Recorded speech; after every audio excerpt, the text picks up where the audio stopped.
Ndi mwazi wa Yesu, ndi mwazi wa Yesu, ndi mwazi wa Yesu, tapulumutsidwa. Ndi mabala a Yesu, andi mtanda wa Yesu, ndi mwazi wa Yesu, ndapulumutsidwa. Ndikulandireni okondedwa omvera konse kumene muli. Heneleke Ichale, mtumiki wanu, believer, lero pa 27 March 2024, ulendo subtopiki Pasaka, mphamvu ya mwadzi. Exodus chapter number 12 verse 1. Mojo wa believer tiwerenga kuyikidwa kwa Pasaka. Verse number 1, Bible inena kuti, ndipo Yehova adanena ndi Moses ndi Aaroni m'dziko la Igupti ndi kuti, mwezi uno uzikhala kwa inu woyamba wa miyezi, muziyesa mwezi woyamba wa chaka. Mulankhule ndi msonkhano wonse wa Israeli ndi kuti, tsiku la 10 la mwezi uno adzitengere munthu yense mwana wankhosa monga mwa mabanja a atate wawo, mwana wankhosa pa banja. Hallelujah. Verse number 5, mwana wankhosa wanu azikhala wangwiro, wamamuna wa chaka chimodzi. Muzitenga kunkhosa kapena kumbuzi ndipo mukhale naye chisungire kufika na tsiku la 14 la mwezi womwewo. Ndipo bungwe lonse la anthu a Israeli lizimupha madzulo. Ndipo azitengako mwazi naupake pa mphuthu zambali ndi pamwamba nyumba zimene adyeramo. Ndipo azidya nyamayo usiku omwewo, yotcha pa moto ndi mkate wopanda chotupitsa, ayidye ndi ndiwo zowawa. Musamayidye yayiwisi kapena yophika ndi madzi konse ayi, koma yotcha pa moto, mutu wake ndi miyendo yake ndi matumbo ake zonse zidyedwe. Oh, hallelujah, hallelujah, hallelujah. Verse number 21, kuti pamenepo Moses anaitana akulu onse a Israeli nanena nawo, pitani dzitengereni ana ankhosa monga mwa mabanja anu nimumphere Pasaka. Time pamene pa mwana Mulungu. Dzulo tinali pano timanena kuti Mulungu yuyu amapha. Mulungu akamafuna kulanditsa, akamafuna kuntulusa wina, amapha. Dziko lino kuli anthu amene amazunza anthu a Mulungu. Dziko lino kuli anthu amene amazunza opemphera. Ndilizekwerere kwa zimfiti zonse, ndilizekwerere kwa zigawenga. Ino amene mwaponderezana Mulungu, ngati mwaponderezabe ndinene pano, amapha uyu. Ena makhalira Ayuda, mwakhalira ana Israeli, mwakhalira maintasesa, mukwaonesa mbwadza. Akanakwesedwa kalekale chifukwa chokuti wapatsogolo ndinu mwaponda. Mulungu ameneyi nthawi ikakwana mukapitirizabe kufinya kumvesa opwetekana Mulungu. Tamvera, amapha uyu. Ife tikuonera ku Egypt.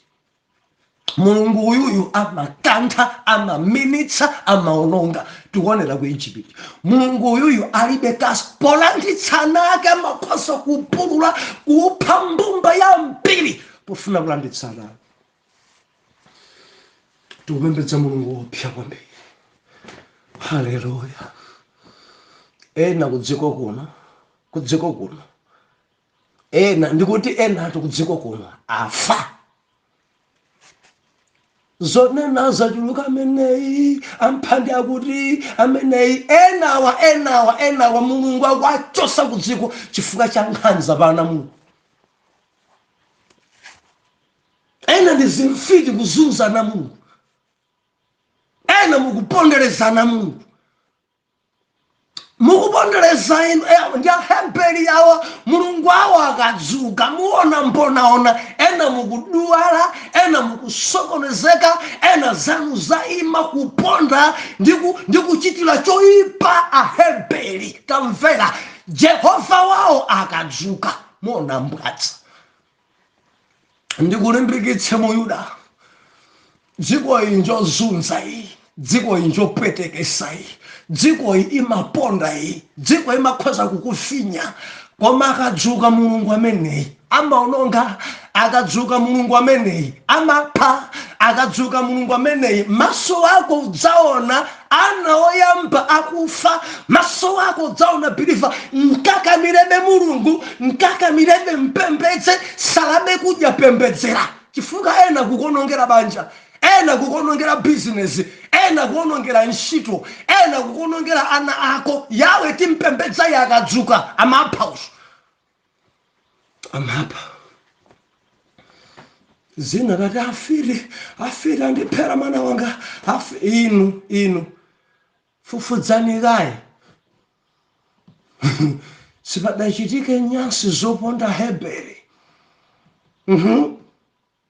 Simudakhale chipsinjo kwa ana a Chiheberi, simudakhale chopwetekesa pa maintercessor. Ndiye mulungu pochosa chotchinga, pochosa chozunza, ena maluza miyoyo.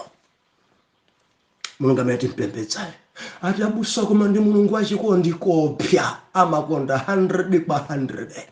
Ndi mulungu oleza mtima, sakuyansanga, akakwiyanso sachedwa kukhululuka. Mulungu amene timpembedzaye. Koma 2 minutes zimene zakwiya iyezo, 2 minutes zimene zakumakhala chipere. Ambuye tithandize. Lero mwansanga kwambiri tikukamba za Pasaka. Ndinanena ine tikuyamba wiki kuti mu wiki ino dzachita kulumikizana pamene tikukumbukira masautso amene Khristu Yesu anakumana nawo. Dzachita kulumikizana ndi buku la Exodus chapter number 12 mene tikudusa mu topic ya ulendo. Biliva wiki inotu ana mulungu akukumbukira zoti adawomboledwa, ana mulungu akukumbukira mazunzo amene Khristu Yesu adakumana nawo. Ana mulungu a Khristu ochuluka kwambiri pa dziko pano.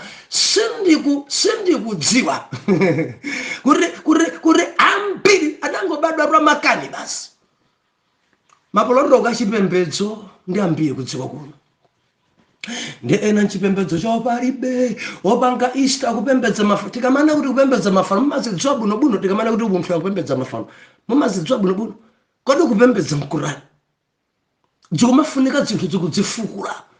Anthu akukumana ena akuyambira mawali, ena kuyambira mawali lachinayi, lachisanu, Saturday mpaka na Sunday. Anthu akulambira Yesu, kukumbukira masautso, anthu akupembedza Yesu. Zikoma Ambuye mudandiwombola. Kungokumbukira kuti wina wake adatifera, wina wake adatiwombola. Ndiye wina kumalimbana ni madeti. Madeti amene weneyo, madeti amene simagwirizana nawo ya. Kozoti Yesu adafa mmakhulupirira, zoti mudawombedwa mmakhulupirira.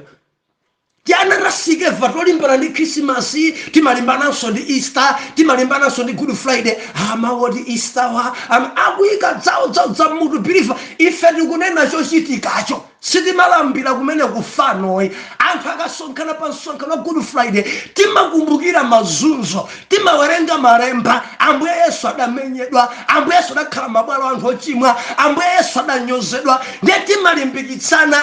Ndipo maliza pa Easter wina aliyense amazidziwa popanda Yesu sinkadapezeka, popanda Yesu kudalibe moyo, popanda Yesu kunalibe. Ndi kwa onse amene amachita makani ni ndale kuti Easter njopanda ntchito, koma tamverani, Yesuyo adabwera, Yesuyo adagwidwa, Yesuyo adamenyedwa, Yesu adakhomedwa pa mtanda, Yesuyo adauka. Ndi zidachitika ku dziko kuno. Kadeti ndi imeneyi, kadeti si imeneyi. Believer tamvera, pita ukamulemekeze kuti wina adakuwombola. Ndi wamng'ano makayo kuti adzichita mwano ifano Yesu adafa pa mtanda. Ambuye akulankhuleni kwambiri nuti anatasikefa. Ambuye akuthandizeni. Ngati chipembedzo chanu simumapanga, amene akupanga musanyose, chifukwa ena mutenga nazo zimathembero, chifukwa anthu akupati akalambira Yesu, akalambira Mulungu. Ndiye mukayambanso nikutsutsa ndikuyamba ti ndale tanuti ndikuchenjezeni amapha. Hallelujah. Believer, chapter number 12 tikuone fe kuyikidwa kwa Pasaka. Kuyikidwa kwa Pasaka. Chimene chidachitika nachi, Mulungu awachenjeza ana Israeli. Moses akulankhulidwa ndi Jehova kuti uza mbumba ya Chihebere, pompano tutuluka, pompano tuchoka nawo, pakhale Pasaka madyerero, tichite phwando la Pasaka, phwando lotsazikana m'dziko lino. Ndiye Mulungu akuifotokozera Pasakayo kuti Pasakayo ikhale bwa. Ndaona kuti banja iliyonse apeze mwana wa nkhosa kapena mwana wa mbuzi. Banja iliyonse. Alipo ena ngosowa, ena dayandikana ndi ena ziweto, mwina akhoza kungopangana kuti akodingi ndi kuchuluka kwa anthu kuti mwana wa nkhosa uyu tidye tonse banjayo. Mwana wa nkhosa. Ndiye Mulungu akuchita kutsindika m'madongosolo wake. Akapeza mwana wa nkhosa, endi pakhale mkate opanda chotupitsa. Mkate opanda chotupitsa. Mwadya zotupitsa nthawi yayitali. Moses, mwana wa nkhosa, komanso mkate opanda chotupitsa dumene uphikidwe. Believer, pali dongosolo ya Pasika apa. Pali dongosolo ya Pasaka imene Yawe akuchita kulongosola. Sizikufunika kuchita monga mamaganizo. Izi sisaprotoka chipembedzo. Koma Jehova uchita nena yekha zikhale dere.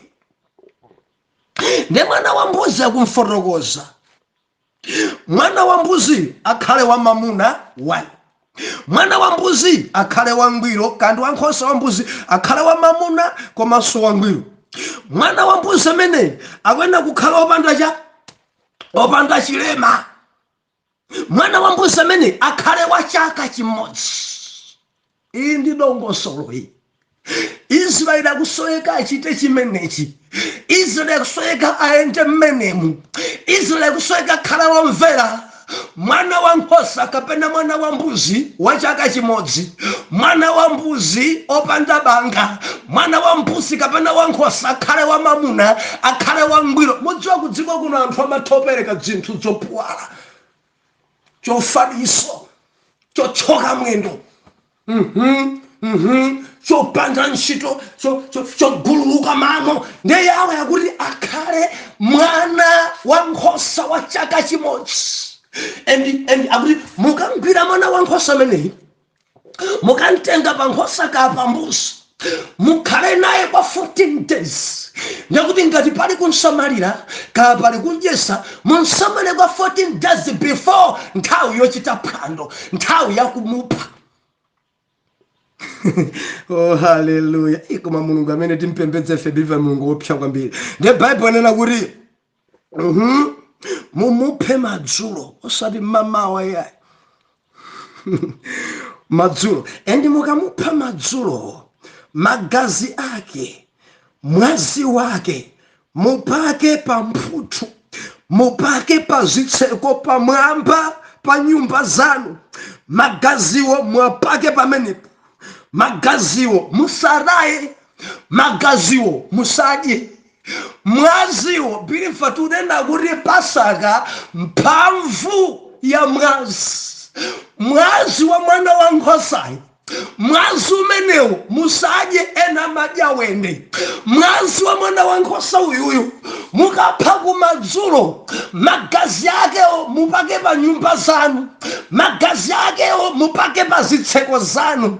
Musadye magazi omwe, magazi ali ndi ntchito yakukupulumutsani. Mphamvu ya mwazi, mwazi umapulumutsa. Mphamvu ya mwazi, mwazi umachiritsa. Mphamvu ya mwazi, mwazi umayeretsa.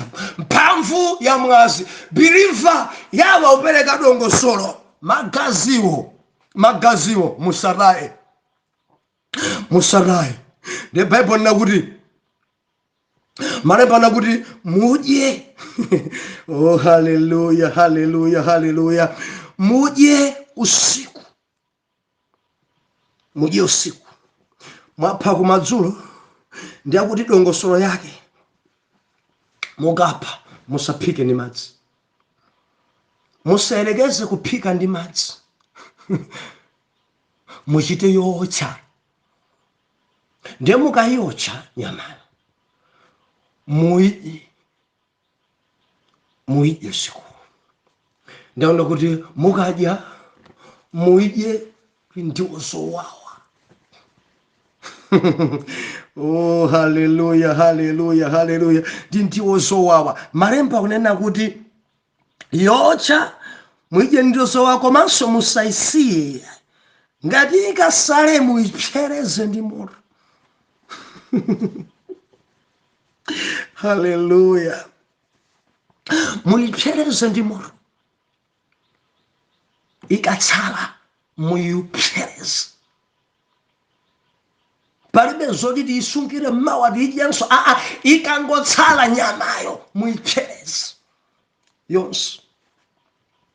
Hallelujah. Mulungu ameneyi ndakuti mukamadya mukhale okonzeka. Nsapato zanu mangani, malamba anu mangani, mutuluka. Pamene mukudya mukhale rede. Pamene mukudya mukhale okonzeka. Pamene mukudya mukhale rede. Kale watuluka mdziko la Igupti rede, nsapato mangani. Mukudya ndiwo zowawa, ndiwo zowawa. Hallelujah. Oh, hallelujah. Oh, hallelujah.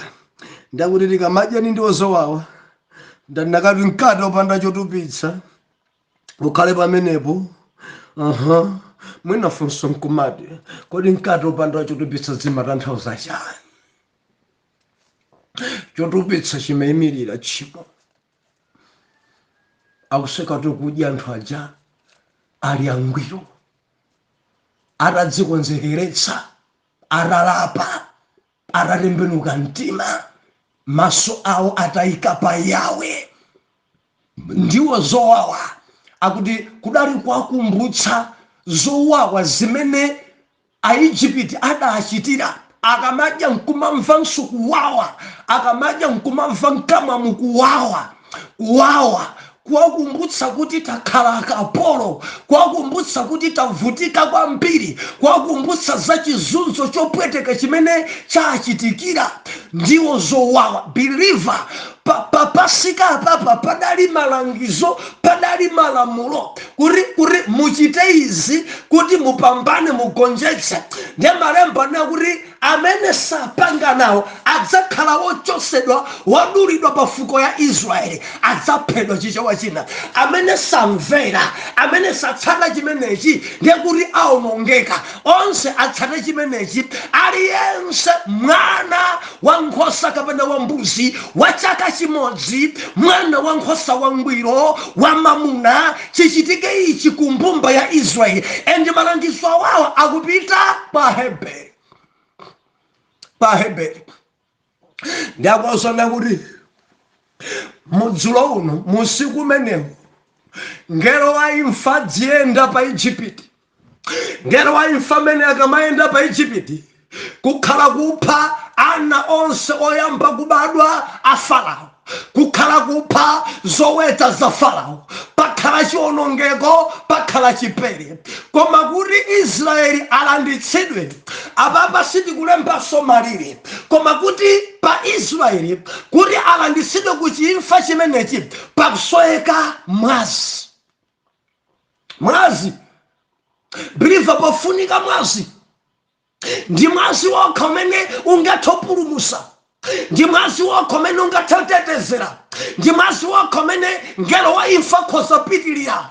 Ndi adalangisa kuti muupake mwazi pa makoma anu, muupake mwazi pa nyumba zanu, onga chizindikiro kuti ndinu Aheberi, onga chizindikiro kuti ndinu Ayuda. Believer ndilise kwerere, paka mwazi pa nyumba yako, paka mwazi pa zitseko zako, paka mwazi. Chifukwa ngelo wa imfa kudusa, ngelo wa imfa kuyenda, ngelo wa imfa mziko, paka mwazi. Chifukwa mwazi ndi chitetezero, paka mwazi. Chifukwa mwazi ndi chipulumuso, paka mwazi. Chifukwa Mulungu akangona mwazi adzadza kuti uyu ndi mwana wanga.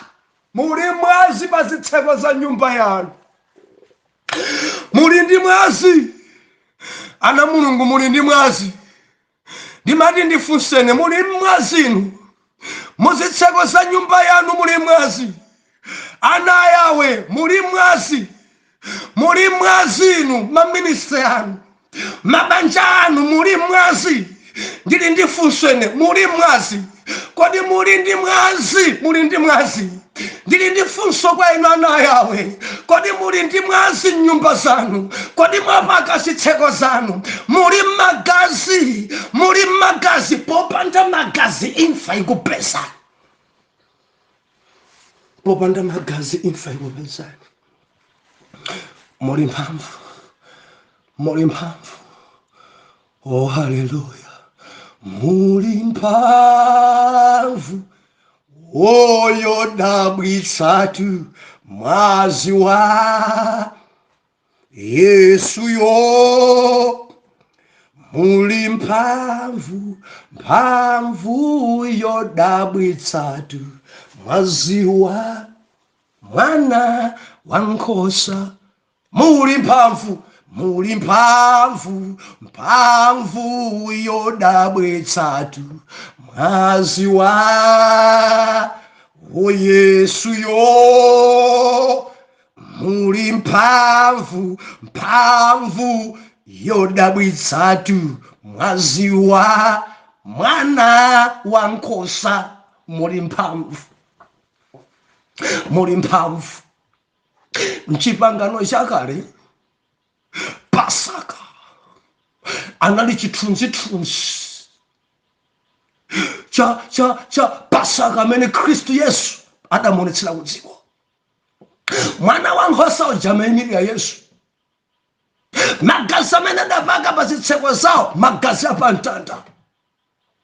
Zochitika zonse zimene adachita mchipangano chakale, Bible nakuti Pasaka wa Ayuda wa Heberi amawakumbutsa kuti anali akapolo mdziko la Egypt, endi adachita kuwalangiza kuti ikhalere mbalo satha muzichita zimenezi mbumba ya Israeli pokumbukira kuti mudali akapolo. Mukapita mu Yerusalemu zimenezi zisaime, mudzipanga bedere kufikirana mapeto apansi pano. Mbumba ya Ayuda imadziwika ndi Pasaka. Anabwera Kristu Yesu, adafika solo kukachisi phaya Pasaka. Mukumbukira amayilemekeza kwambiri. ndipo kodi ndi kalenda la watu zimakonda kuchitika mwezi wa Marichi ndi April, nchifukwa cha Good Friday ndi Easter.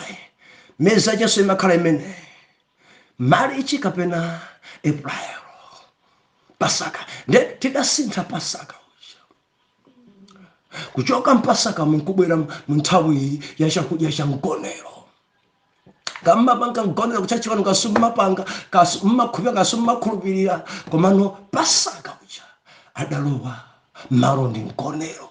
Ambuye Yesu anati muchite zimene zikufikira na kudzanso kwanga. Pa mgonero malisa adatenga chani? Adatenga vinyo ndikutenga mkate ndikuzidalisa na kuti thupi langa limene liphwanyidwe chifukwa cha machimo anu. Ijani magazi awa vinyo adadalitsa nakuti awa ni magazi anga amene adzakhetsedwe pa mtanda chifukwa chozolakwa za dziko lapansi. Imwani ndimadausa kuti muzichita zimenezi pokumbukira ine. Bilifa dere ndikamapanga Easter ndikumadya mgonero timakhala tikukumbukira zoti tsiku lina tidali akapolo wa tchimo. Khristu Yesu adatifera. Tsiku lina tidali akapolo a dziko. Yesu pa mtanda adatiwombola. Timakumbukira ntchito yotamandika ya Yawe. Timakumbukira za mphamvu zimene Yawe adachita. Timakumbukira tikamapanga mgonero tikamakhala nthawi za Easter. Timakumbukira mazunzo amene Khristu Yesu adakumana nawo chifukwa cha moyo wanga. Biliva ndili ndi langizo lero. Ngelo wa imfa kuyenda, wopha uja kuyenda, koma chipulumutso chili pamene utenge mwazi. Paka mwazi pa nyumba yako, paka mwazi pa chitseko chako, paka mwazi nyumba za mupake mwazi nyumba. Paka ni mwazi kuti ngelo wa imfa kamaenda dzonapo mwazi apitilire. Akaona mwazi amapitilira, akaona mwazi amapitilira. Bilifa tamvera. Pasika wa Ambuye, mgonero wa Ambuye, Easter medi ukumbukira. Tikukumbukira kuti ife tidawomboledwa. Na titenge mwazi tipake pa mitima yathu. Ndinu kachisiri, ndinu nyumba imene Khristu Yesu amakhala. Mwapaka mwazi pa moyo wanu. Magazi a Yesu kodi mwapaka pa moyo wanu. Magazi a Yesu madzipaka kuti mthenga wa imfa upitilire. Ngelo wa imfa sakukantheni. Pakani mwazi mulandireni Yesu.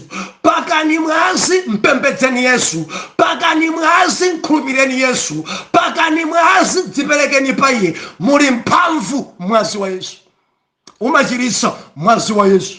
Umapulumutsa mwazi wa Yesu. Umapambanitsa mwazi wa Yesu. Ndikunena ndi ena nyengo zawo zalimba kwambiri paka mwazi. Ena maopsezedwa paka mwazi. Mufuna chitetezero paka mwazi. Kudziko kuno kuli afiti paka mwazi. Kuli atakati kudziko paka mwazi. Muli mphamvu mwazi wa Khristu Yesu. Pakani mwazi pa zinyumba zanu. Pakani mwazi machechi anu. Pakani mwazi mioyo mwanu. Pakani mwazi zitseko zanu. Ndicho linga chakuti mupambane mugonjetse. Biliva mawa mundilondole ndilipo mpano. Atate taona ife mphamvu ya mwazi. Chitetezo, chipulumutso, chigonjetso, akamadusa wononga isatu wononga chifukwa cha mwaziwa. M'bale wanga uyo nthandizeni apake pa nyumba yake, apake pa moyo wake magazi a Khristu kuti wononga asamononge. M'dzina la Yesu wayera mtima tiyankhe kuti amen and amen.